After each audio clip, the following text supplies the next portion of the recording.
Hi, it's Kara and Dave, and we are back with Corona Story Time. Today is actually great poetry reading day. It's about the poetry, not the reading, because I don't really know how to read poetry. But I have decided that I like Mary Oliver's poetry, thanks to my book group, so I'm going to read a few poems from her today. This is from New and Selected Poems, Volume 1.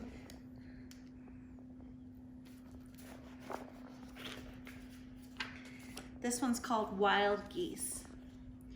You do not have to be good. You do not have to walk on your knees for 100 miles through the desert repenting. You only have to let the soft animal of your body love what it loves. Tell me about despair, yours, and I will tell you mine. Meanwhile, the world goes on. Meanwhile, the sun and the clear pebbles of the rain are moving across the landscapes, over the prairies and the deep trees, the mountains and the rivers. Meanwhile, the wild geese, high in the clean blue air, are heading home again. Whoever you are, no matter how lonely, the world offers itself to your imagination, calls to you like the wild geese, harsh and exciting, over and over announcing your place in the family of things.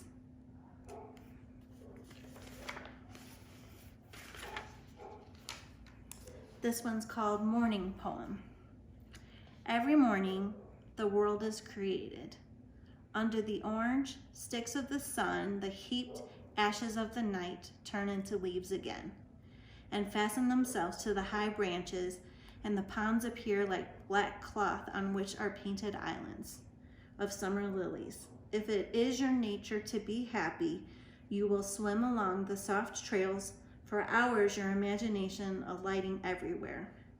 And if your spirit carries within it the thorn that is heavier than lead, if it's all you can do to keep on trudging, there is still somewhere deep within you a beast shouting that the earth is exactly what it wanted.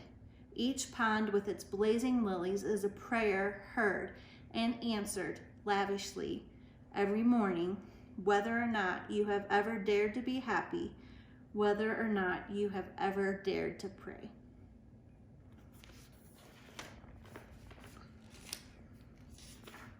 And this one's called Poppies.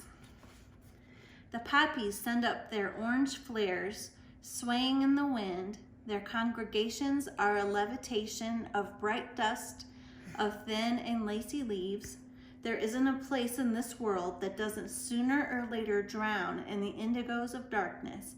But now, for a while, the roughage shines like a miracle as it floats above everything with its yellow hair. Of course, nothing stops the cold, black, curved blade from hooking forward. Of course, loss is the great lesson. But also I say this, that light is an invitation to happiness. And that happiness, when it's done right, is a kind of holiness, palpable and redemptive. Inside the bright fields, touched by their rough and spongy gold, I am washed and washed in the river of earthly delight. And what are you going to do? What can you do about it, deep blue night?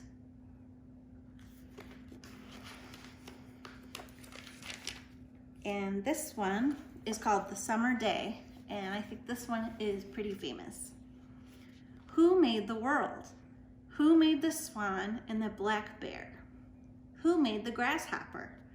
This grasshopper, I mean, the one who has flung herself out of the grass, the one who is eating sugar out of my hand, who is moving her jaws back and forth instead of up and down, who is gazing around with her enormous and complicated eyes. Now she lifts her pale forearms and thoroughly washes her face. Now she snaps her wings open and floats away.